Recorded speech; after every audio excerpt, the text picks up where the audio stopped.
मेरा नाम रेणुका है। हमारे घर में चारों तरफ खुशियों का माहौल छाया हुआ था। हम 5 बहनें थीं और मेरी मुझसे छोटी। चारों ही बहनों की शॉपिंग ही खत्म नहीं हो रही थी, क्योंकि मेरी शादी थी, मेरी बहनों की सबसे बड़ी बहन की शादी।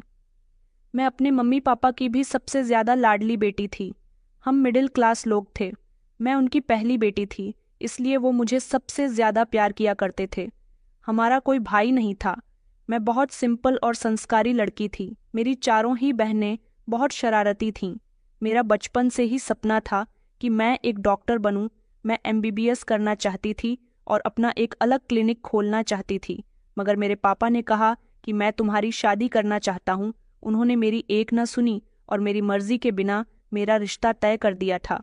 मेरे पापा का कहना था कि जब तक तुम्हारी शादी नहीं होगी तब तक तुम्हारी छोटी बहनों की भी शादी नहीं होगी। शादी की बात तो मेरे पापा मेरे इंटर के बाद ही कर चुके थे, लेकिन मैंने बड़ी मुश्किल से अपने पापा को समझाया था और कहा था कि मैं एमबीबीएस करना चाहती हूँ। उन्होंने मेरे कहने पर मुझे वक्त दिया, मेरी पढ़ाई में पैसे खर्च किए, लेकिन अब पापा यही रट लगाए हुए थे कि उन्हें मेरी शादी करनी है। दरअसल मेरे पापा बीमार रहने लगे थे और सब लोग मेरे पापा से यही कहते थे कि आप बीमार रहते हो, बेहतर होगा कि आप अपने जीते जी ही अपनी बेटियों की शादी कर दो।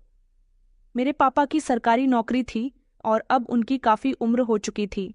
वो रिटायर्ड हो चुके थे, लेकिन रिटायर्ड होने के बाद उनको पहले से कम सैलरी मिलने लगी थी। इसलिए मैं अपने परिवार के लिए कुछ करना चाहती थी, मगर मेरे पापा ने मेरी एक ना सुनी।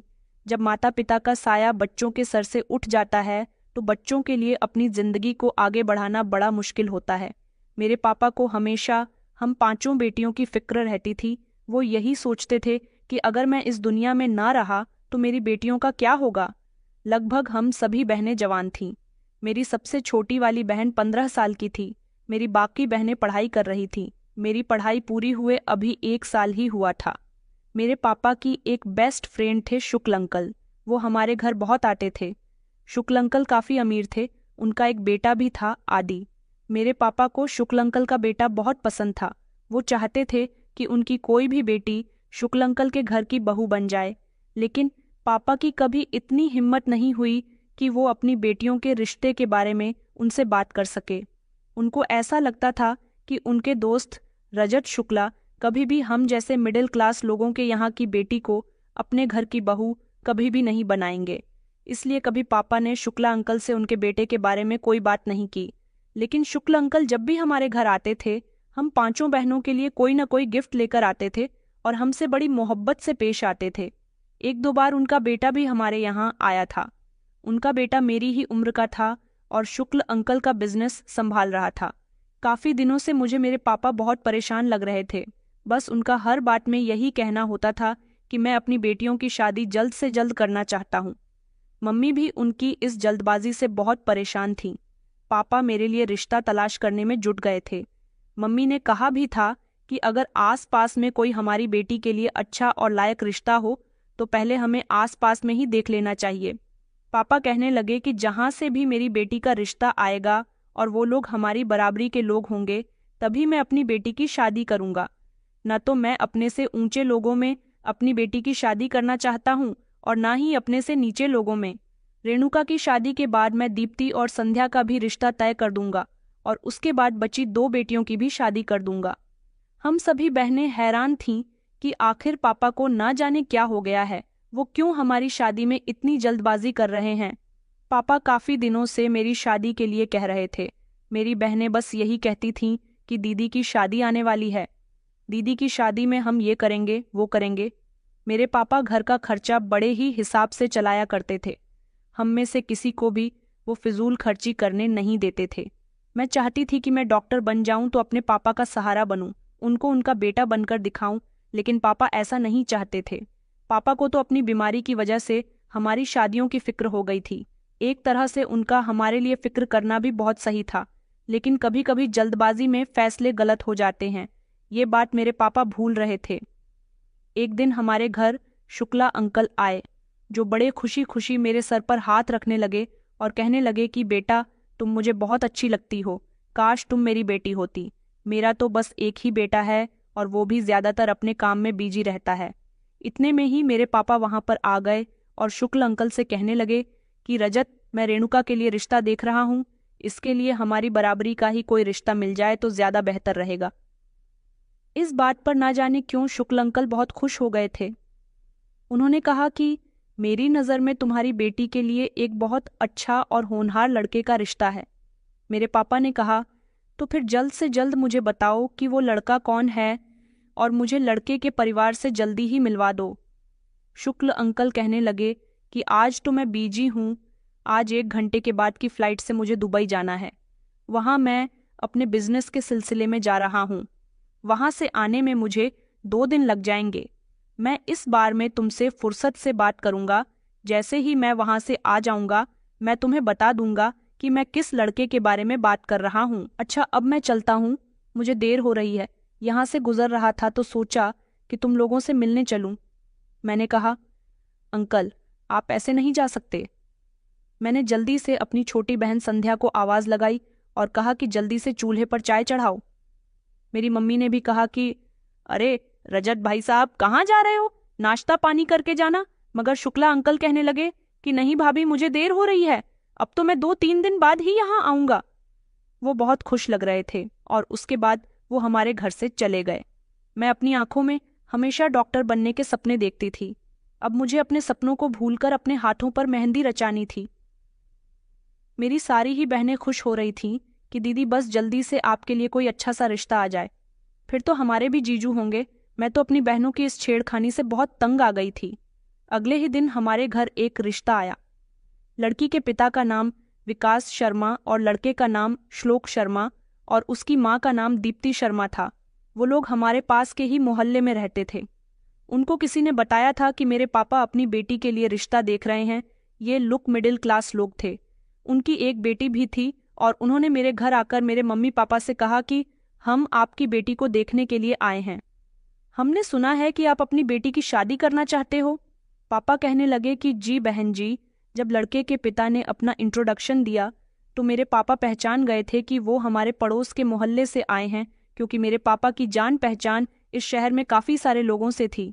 मम्मी मेरे कमरे में आई और कहने लगी कि बेटा जल्दी से तैयार हो जाओ, आज तुम्हें लड़की वाले देखने के लिए आए हैं। मैं जल्दी से तैयार हो गई थी, हल्का फुल्का मेकअप कर लिया था और किचन में जाकर चाय बनाने लगी। चाय की ट्रे लेकर मैं गेस्ट रूम तक पहुंची थी।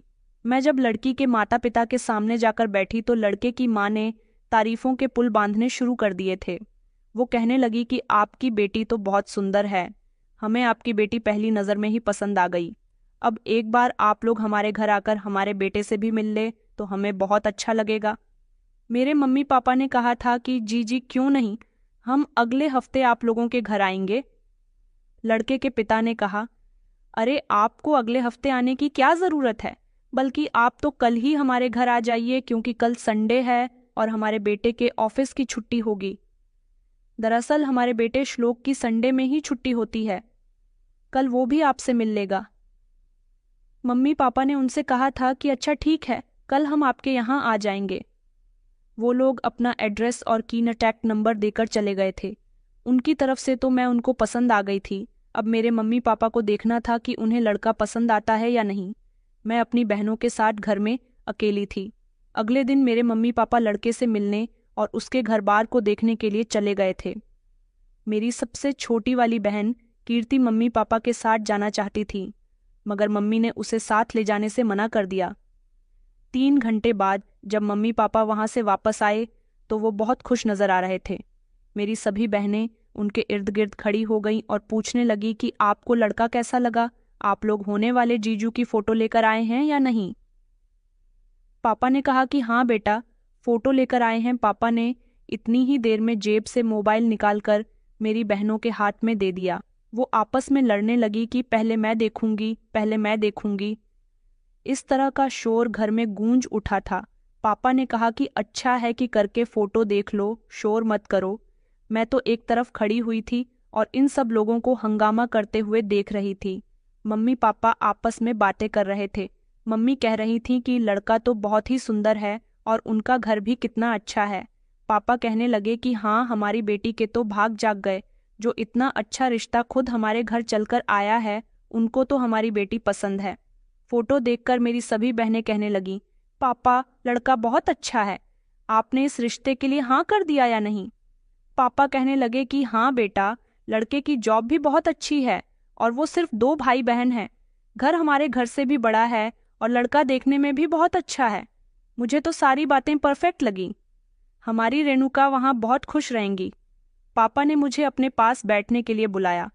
मम्मी ने मेरे हाथ सहलाए और कहने लगी कि बेटा, तुम भी एक बार फोटो देख लो और हमें बता दो कि तुम्हें इस रिश्ते से कोई एतराज तो नहीं है। मैंने फोटो तो नहीं देखा था, मगर मम्मी पापा से कह दिया था कि जैसा आप लोग मेरे लिए बेहतर समझे। मेरी इस बात पर मम्मी पापा खुश हुए थे। मेरी बहनों ने मुझे लड़के का फोटो लाकर दिखा दिया था। लड़का मुझे भी पसंद आया था। इस तरह मेरा रिश्ता श्लोक के साथ पक्का हो गया था। 2-3 दिन के बाद शुक्ल अंकल अपनी पत्नी के साथ इस बार हमारे घर आए थे। ऐसा पहली बार हुआ था, क्योंकि उनकी पत्नी एक कबीर औरत थी जो हमारे यहाँ बिना किसी फंक्शन के नहीं आती थी। शुक्ल अंकल ही ज्यादातर हमारे घर अकेले आ जाया करते थे। इस बार उनकी पत्नी को इस तरह हम अपने घर आते हुए देखकर हैरान रह गए थे। सब लोग गेस्ट रूम में बैठे हुए थे। मैं और मेरी बहन संध्या किचन में नाश्ता बना रहे थे। संध्या कहने लगी कि दीदी, आज बड़ी हैरानी की बात है ना कि शुक्लांकर और आलेखा आंटी एक साथ हमारे यहाँ चाय पर आए हैं, वरना आलेखा आंटी तो हमारे घर तभी आती है जब हम उन्हें किसी फंक्शन में इनवाइट करते हैं। मैंने कहा, हाँ, उनका इस तरह से आना मुझे भी कुछ अजीब लग रहा है। शायद वो पापा की तबीयत देखने के लिए आई होंगी। मैं और संध्या गेस्ट रूम में नाश्ते की ट्रे लेकर पहुंच गए थे। हम दोनों ने नाश्ता लगा दिया था। आलेखा आंटी मुझे देखकर कहने लगी कि बेटा रेणुका, तुम कैसी हो? मैंने कहा कि आंटी, मैं बहुत अच्छी हूँ। इतनी ही देर में मेरी मम्मी ने कहा कि भाभी जी, आप यहाँ आइए, हमें बहुत अच्छा लगा। उन्होंने कहा कि जी, आज तो मुझे यहाँ आना ही था। शुक्ल अंकल भी इस बात पर मुस्कुरा रहे थे। इतने में ही पापा ने शुक्ल अंकल और उनकी वाइफ को ये गुड न्यूज़ सुना दी कि हमने अपनी बेटी रेणुका का रिश्ता तय कर दिया है। ये बात सुनते ही जैसे उन दोनों पति पत्नी के चेहरे की हवाइयाँ उड़ गई थीं। उनके चेहरे की मुस्कुराहट अचानक खत्म हो गई थी। अली खान आंटी तो जैसे लगातार शुक्ल अंकल को घूर रही थी। वो लोग घबराने लगे और घबराते हुए शब्दों में शुक्ल अंकल ने पापा से कहा कि नवीन, मैंने तो तुमसे कहा था कि मैं दुबई से जब वापस आऊंगा तो तुम्हें रेणुका के लिए रिश्ता बताऊंगा, मगर तुमने तो मेरी गैर मौजूदगी में ही बच्ची का रिश्ता तय कर दिया। पापा कहने लगे कि हाँ, ये सब कुछ इतनी जल्दबाजी में हो गया कि तुम्हें बताने का समय ही नहीं मिला। चलो कोई बात नहीं, जिस रिश्ते के बारे में तुम बताना चाहते थे वो रिश्ता तुम किसी और को बता देना। वैसे भी अगर मैं अपने घर के लिए, अपनी किसी बेटी के लिए तुम्हारे बताए रिश्ते पर गौर कर भी लूं तो पहले मैं रेणुका की ही शादी करना चाहता हूँ। उसके 6 महीने के बाद ही मैं अपनी दूसरी बेटी के लिए रिश्ता देखूंगा। अनजाने क्यों आलेख आंटी और शुक्ला अंकल के चेहरे पर एक अजीब सी उदासी छा गई थी। थोड़ी देर वक्त गुजरने के बाद वो लोग हमारे घर से चले गए थे। फिर मेरे ससुराल वालों का फोन आया और उन्होंने कहा कि हम शादी 2 महीने के बाद ही करना चाहते हैं। पापा को इस बात से कोई प्रॉब्लम नहीं थी, क्योंकि पापा तो चाहते ही यहीं थे और इस तरह मेरी शादी का दिन आ गया था। घर में चहल पहल थी। मैं लाल रंग के जोड़े में बहुत सुंदर लग रही थी। मेरे हाथों की मेहंदी खूब खिलकर आई थी। मैंने अपने हाथों पर श्लोक का नाम लिखवाया था। अब मैं श्लोक के लिए सपने देखने लगी थी। रिश्ता लगने के बाद श्लोक और मेरी ज्यादा बातचीत तो नहीं हुई थी, हाँ, मगर 2 बार हम दोनों ने एक दूसरे से बात की थी। जब मेरी बहनों ने ज़बरदस्ती मेरी बात श्लोक से करवा दी थी, वो भी मुझसे बात करने में बहुत शर्मा रहे थे। मेरे पापा ने मेरी शादी में अपने बजट के मुताबिक खर्च किया था और दहेज का भी इंतज़ाम कर दिया था। वैसे तो मेरे ससुराल वालों की कोई डिमांड नहीं थी, लेकिन फिर भी मेरे पापा ने अपने हिसाब से मेरे लिए जो कुछ हो सकता था वो सब किया था। जो कोई भी मेरे कमरे में आता मेरी सुंदरता की तारीफ कर रहा था। मैं बहुत खुश थी और साथ ही साथ दिल में एक अजीब तरह का दुख भी था, अपनी बहनों और अपने माता पिता से बिछड़ने का। मगर फिर मैंने सोचा कि श्लोक बहुत अच्छे हैं, उनके साथ मेरी जिंदगी अच्छी गुजरेगी। मेरे माता पिता को भी कुछ ऐसी ही उम्मीद थी। मेरे दिल में एक अजीब सी बेचैनी थी। डर भी लग रहा था, क्योंकि मेरी बारात आने वाली थी और खुशी भी हो रही थी कि मैं अपनी जीस दूल्हे के लिए तैयार हुई हूँ। वो बारात लेकर मेरे द्वार पर आने ही वाला होगा। थोड़ी ही देर गुजरी कि चारों तरफ शोर मचने लगा कि बारात आ गई, बारात आ गई। बड़ी ही धूमधाम के साथ श्लोक अपने घरवालों के साथ और बारातियों के साथ बारात लेकर आए थे। मैं भी खिड़की से देख रही थी। वो दूल्हा बने हुए बहुत अच्छे लग रहे थे। उन्होंने सफ़ेद रंग की शेरवानी पहनी हुई थी जिसमें वो बहुत अच्छे लग रहे थे। मेरी सारी ही सहेलियों और मेरी बहनें बारात का स्वागत करने के लिए कमरे से निकलकर चली गई थीं और मैं कमरे में अकेली रह गई थी। मैं सोच रही थी कि कब मुझे बुलाया जाए और मैं अपने पति के साथ मंडप में बैठूं, लेकिन काफ़ी देर हो गई थी। अभी तक मुझे मंडप के लिए कोई बुला ही नहीं रहा था। कुछ देर गुजरी तो मेरी बहन कमरे के अंदर आई और मेरे बराबर में आकर बैठ गई। मैंने कहा, क्या हुआ? उसका चेहरा उदास था। मैं उससे बार बार पूछ रही थी कि क्या हुआ है, लेकिन वो मुझे कुछ भी नहीं बता रही थी। फिर मेरी बहन ने कहा कि दीदी, आपके ससुराल वाले दहेज के साथ साथ 10 लाख कैश और 4 व्हीलर की डिमांड कर रहे हैं। ये बात सुनकर तो मैं चौंक गई थी। मैंने कहा, ये तुम क्या कह रही हो? उसने कहा कि हाँ दीदी, बारात लाने के बाद जीजू के पापा और हमारे पापा के बीच यही बातचीत चल रही है। वो कह रहे हैं कि अभी शादी की रस्मों को आगे नहीं बढ़ाया जाएगा जब तक उनकी डिमांड्स पूरी नहीं की जाती। मैंने कहा, मैं बाहर जाती हूँ और पापा से बात करती हूँ। तो मेरी बहन मुझे रोकने की कोशिश करने लगी, मगर मैं फिर भी नहीं रुकी। मैंने उसी समय अपना लहंगा उठाया और मैं पापा से बात करने के लिए जैसे ही कमरे से बाहर निकली तो मुझे पापा की आवाज़ आई। देखिए समधी जी, मैं आपसे रिक्वेस्ट करता हूँ, थोड़ा समझने की कोशिश कीजिए। इतनी जल्दी हम गाड़ी का इंतज़ाम और 10 लाख का इंतज़ाम कहाँ से करेंगे? आपने ये बात हमें रिश्ता पक्का करते समय तो नहीं बताई थी कि आप इस तरह की भी डिमांड हमारे आगे रख सकते हैं। लेकिन अब अचानक आप ऐसी बातें क्यों कर रहे हो? मैंने पहले ही आप लोगों के लिए शादी के प्रोग्राम में किसी तरह की कोई कमी नहीं छोड़ी और दहेज भी अच्छी क्वालिटी का लिया है। तभी श्लोक के पापा गुस्सा होते हुए कहने लगे, अरे हमें तो आपसे ऐसी उम्मीद नहीं थी। आप तो सरकारी नौकरी किया करते थे, तो आपने अपनी बेटियों के लिए इतना जोड़कर नहीं रखा कि उन्हें अपनी नौकरी के हिसाब से दान दहेज दे सकें। हमें क्या पता था कि आप ये हमें मामूली सा सामान देना चाहते हो। हमें तो लगा था कि सारी जिंदगी आपने सरकारी नौकरी की है तो अपनी बेटियों को भी दहेज में कैश और 4 व्हीलर तो जरूर देंगे। अरे हम तो गाड़ी भी ज्यादा महंगी वाली नहीं मांग रहे। मेरे पापा ने उनसे कहा कि देखिए, इस समय हमारी इज्जत दांव पर लगी हुई है। प्लीज आप ऐसी बातें मत करिए। बच्चे एक दूसरे से शादी करना चाहते हैं।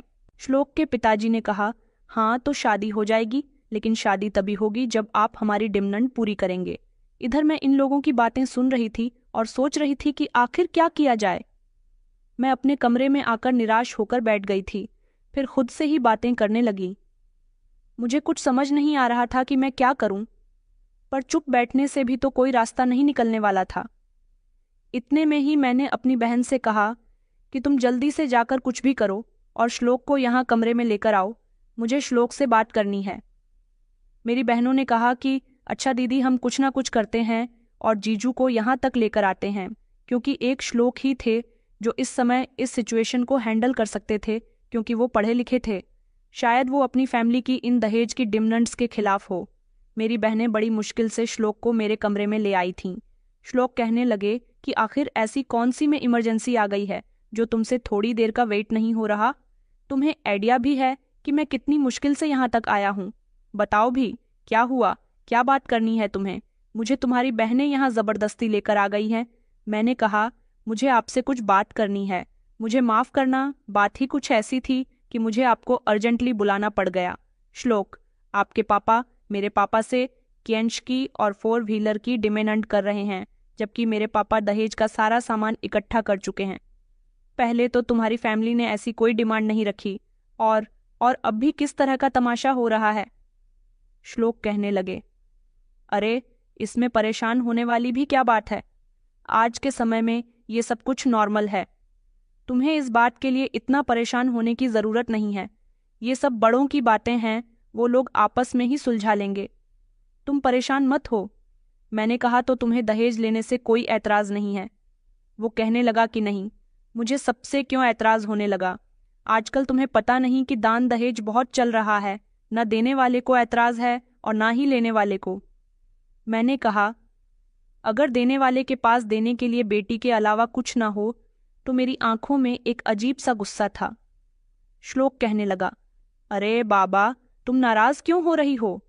रेणुका, मेरे पापा ने तो सिर्फ 4 व्हीलर और केएनश की डिमांड की है, लेकिन तुम्हें पता है कि गवर्नमेंट जॉब करने वाले पिता अपनी बेटियों को केएनश भी ढेर सारा देते हैं और गाड़ी भी महंगी वाली देते हैं और बहुत सारा जेवर भी देते हैं। श्लोक की बात सुनकर मैं हैरान रह गई थी। मेरी श्लोक से पहली मुलाकात थी और वो मुझसे इस तरह की बातें कर रहा था। मैंने कहा कि श्लोक, मैं ऐसी कंडीशन में शादी नहीं करना चाहती जहां मेरे पापा को दहेज के लिए मजबूर किया जाए। मेरी इस बात पर अचानक श्लोक घबरा गए और कहने लगे कि पागल लड़की, ये तुम क्या कह रही हो? हम दोनों का रिश्ता खत्म करना चाहती हो? अरे, मैं पापा को अभी जाकर समझाता हूं कि वो इस बात को यहीं खत्म कर दें। तुम परेशान मत हो, अब तो तुम खुश हो ना। अच्छा, मैं जा रहा हूं, सब लोग मुझे ही ढूंढ रहे होंगे कि ना जाने दूल्हा कहाँ चला गया। मैंने धीमी सी मुस्कान अपने होठों पर सजाई। ये सब कुछ मेरी बहन भी सुन रही थी। बाकी की बहनें मेरी बारात के स्वागत में लगी हुई थीं। श्लोक वहां से जा चुके थे। मुझे तसल्ली हुई थी कि अब सब कुछ ठीक हो जाएगा। इधर मैं अपने पापा की इज्जत के बारे में सोच रही थी और सोच रही थी कि अब ना जाने नीचे क्या हो रहा होगा। इतनी ही देर में मेरी छोटी वाली बहन मेरे पास आई और कहने लगी कि दीदी, अब सब कुछ ठीक हो गया, थोड़ी ही देर में आपको नीचे बुलाया जाएगा। मैंने सुकून का सांस लिया। कुछ समय बाद वरमाला के लिए मेरी सहेलियां मुझे लेने के लिए आ गई थीं। श्लोक ने मेरे लिए जो कुछ भी किया था उससे मेरे दिल में श्लोक के लिए इज्जत बढ़ गई थी। मुझे मंडप में बिठा दिया गया था, लेकिन श्लोक वहां पर मौजूद नहीं थे। सब लोग कहने लगे कि दूल्हा कहाँ गया। इतने में ही श्लोक आ गए थे और उन्हें मेरे बराबर में बिठा दिया गया। मेरे मम्मी पापा के चेहरे पर मुझे एक अजीब सी उदासी नजर आ रही थी। मेरी शादी में शुक्ला अंकल और उनकी फैमिली भी आई हुई थी। उन्होंने भी मुझे आशीर्वाद दिया था। मेरे पति के चेहरे पर सेहरा था। खुशी खुशी मेरे फेरे हो गए थे और शादी की सारी रस्में भी हो गई थीं। शादी अच्छे से संपन्न हुई थी। हम लोग खड़े होकर सबका आशीर्वाद लेने लगे। इतने में ही श्लोक ने मेरा हाथ पकड़ लिया। श्लोक के पिता कहने लगे कि विदाई की रस्म अभी नहीं होगी। ये सुनकर वहां पर मौजूद सारे ही लोग शॉक्ड रह गए थे। मेरे पापा ने कहा कि समधी जी, ये आप क्या कह रहे हो? किसका इंतजार है? तभी श्लोक के पापा कहने लगे कि इंतजार तो किसी का नहीं है, बस आपकी बेटी हमारे घर नहीं जा सकती। आपने अभी तक हमारी डिमांड पूरी नहीं की है। अपने बेटे की बात मानकर हमने ये फैसला किया था कि हम पहले बच्चों की शादी होने देते हैं, उसके बाद ही कैनश और 4 व्हीलर की बात करेंगे। अब शादी तो हो चुकी है, लेकिन इससे आगे अब और कोई रस्म नहीं होगी जब तक आप हमारी डिमांड पूरी नहीं कर देते। श्लोक के पापा की ये बात सुनकर मेरा दिल बैठ गया था। मेरे मम्मी पापा भी उनको हैरानी से देख रहे थे। पापा कहने लगे कि समधी जी, आप क्या कह रहे हो? अभी थोड़ी देर पहले तो आपने कहा था कि आपसे गलती हो गई, आपको गलतफहमी हो गई थी और आपने माफ़ी मांगकर कहा था कि शादी की रस्मों को आगे बढ़ाया जाए, और अब आप बात को फिर से पलट रहे हो। श्लोक के पापा की बात सुनकर मेरी आंखों में आंसू आ गए थे। उन्होंने कहा कि हाँ, ये सब कुछ मैंने अपने बेटे के कहने पर किया, लेकिन अब आपकी बेटी हमारे घर तब तक नहीं जाएगी जब तक हमारी डिमांड पूरी नहीं हो जाती। मेरे पापा अपना दिल पकड़ने लगे। मम्मी और मेरी बहनें पापा को संभालने लगीं। श्लोक ने अभी भी मजबूती से मेरा हाथ पकड़ा हुआ था। शुक्ल अंकल ने कहा कि ये क्या बदतमीजी है, एक पिता अपनी बेटी दे रहा है, ये तुम लोगों के लिए काफ़ी नहीं है कि तुम्हें दहेज भी चाहिए। श्लोक के पापा ने शुक्ल अंकल से कहा, दहेज लेना कोई पाप नहीं है। अरे, ये सब कुछ हम अपने लिए थोड़ी ना, इनकी ही बेटी के लिए तो मांग रहे हैं। शुक्ला अंकल कहने लगे कि शर्म आनी चाहिए, तुम जैसे इंसान को इस तरह की बातें करते हुए। श्लोक के पापा को गुस्सा आ गया और उन्होंने कहा, क्या यहाँ हमारी इस तरह से बेइज्जती होगी? उन्होंने घूरकर श्लोक की तरफ देखा और श्लोक से कहा कि चलो बेटा, अब रेणुका तभी यहाँ से जाएगी जब ये अपने साथ हमारे घर हमारी मुंह मांगी रकम और 4 व्हीलर लेकर आएगी। उन्होंने फिर से अपने बेटे से कहा कि चलो बेटा, श्लोक तुम्हें मेरी आवाज़ नहीं आती। मैंने जैसे ही श्लोक की तरफ देखा, श्लोक जैसे अपनी जगह पर जमकर खड़ा हुआ था। श्लोक के पिता ने चिल्लाकर कहा कि तुम्हें आवाज नहीं आ रही, छोड़ो इस लड़की का हाथ और यहाँ आओ। मगर श्लोक ने अपने पिता की एक न सुनी तो उसके पिता गुस्से से चलते हुए हमारे करीब आए और कहने लगे कि अभी से ही पत्नी का गुलाम बन गया। जब तक हमें पूरा दहेज नहीं मिल जाता तब तक हम इसे अपने साथ लेकर नहीं जाएंगे। मगर श्लोक तो किसी तरह की कोई हरकत नहीं कर रहा था। ये सब देखकर उसके पिता को उस पर बहुत गुस्सा आया और उन्होंने झट से श्लोक का सेहरा जमीन पर फेंक दिया। इतने में वो अपने बेटे से कुछ कहने ही वाले थे। जैसे ही हमारी नज़र दूल्हे के चेहरे पर पड़ी तो हम सब लोग हैरान रह गए थे। दूल्हे के कपड़ों में खड़ा वो इंसान जिसके साथ मेरी शादी हो चुकी थी और जिसने मेरा हाथ मजबूती से पकड़ा हुआ था, वो श्लोक नहीं बल्कि आदि था। आदि शुक्ला अंकल का बेटा। ये देखकर मैं हक्का बक्का सी रह गई थी, बल्कि वहां पर सारे ही लोग हैरान थे। अगर ये आदि है तो फिर श्लोक कहाँ है? ये सवाल श्लोक की माँ ने किया था कि मेरा बेटा कहाँ गया, ये किसके साथ इसकी शादी हो गई। मुझे यकीन नहीं हो रहा था कि ये सब सच है। आखिर मेरे साथ ये क्या हो रहा था? इतनी ही देर में शुक्ला अंकल बोल पड़े। उन्होंने कहा कि तुम अपने बेटे को यहाँ से वापस ले जाना चाहते हो ना, तो पहले अपने बेटे को देख लो और उसके बाद आराम से यहाँ से वापस जा सकते हो। शुक्ल अंकल वहां से ना जाने कहाँ चले गए थे, लेकिन उसके बाद जब वो सबके सामने आए तो अपने साथ श्लोक को लेकर आए थे। श्लोक की हालत बहुत ही खराब थी। उसके शरीर पर कपड़े भी नहीं थे, उसने सिर्फ अंडरवियर और बनियान ही पहना हुआ था। श्लोक के पिताजी चिल्लाकर कहने लगे कि आखिर ये सब क्या हो रहा है और तुम अंदर क्या कर रहे थे और वो भी इस हालत में। तभी श्लोक ने कहा कि पापा, हमें बेवकूफ़ बनाया गया है।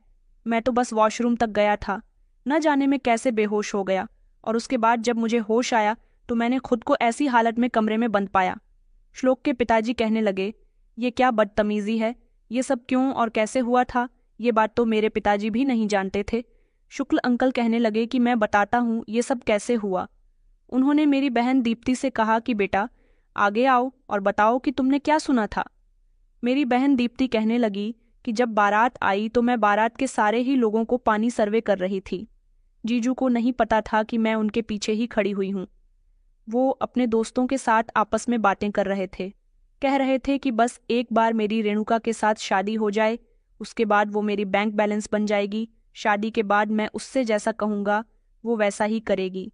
इतने में ही जीजू के एक दोस्त ने कहा कि यार, ये लुक तो तुम्हें बड़ा सिंपल सा दहेज दे रहे हैं। जीजू ने कहा कि सिंपल दहेज नहीं, मैं यहाँ से बहुत सारा कैश और 4 व्हीलर गाड़ी लेकर निकलूंगा। उनके दोस्त ने कहा कि वो कैसे? तो वो कहने लगे तुम्हें नहीं पता, एक पिता जब अपनी बेटी विदा करता है तो उसके लिए क्या कुछ नहीं करता। रेणुका के पिता को भी रेणुका को विदा करना होगा, तो हमारी हर डिमांड को मानना होगा।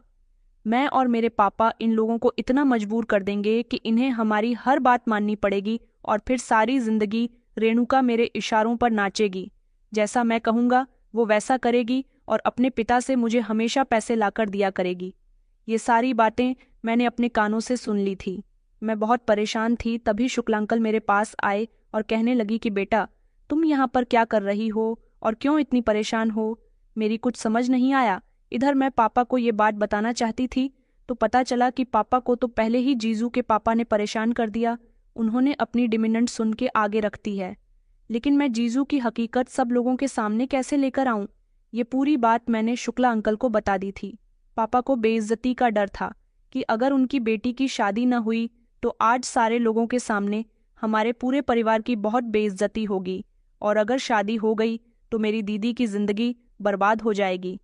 शुक्ल अंकल ने कहा कि तुम परेशान नहीं हो बेटा, तुम्हारी बहन की शादी भी होगी और तुम्हारी बहन इन दरिंदों के घर जाने से भी बच जाएगी, और इन लोगों की हकीकत भी सबके सामने आ जाएगी कि ये कितने लालची लोग हैं। इसलिए शुक्ल अंकल ने अपने बेटे को शादी के लिए कन्विंस किया और मैंने और अंकल ने मिलकर जीजू को बेहोश कर दिया।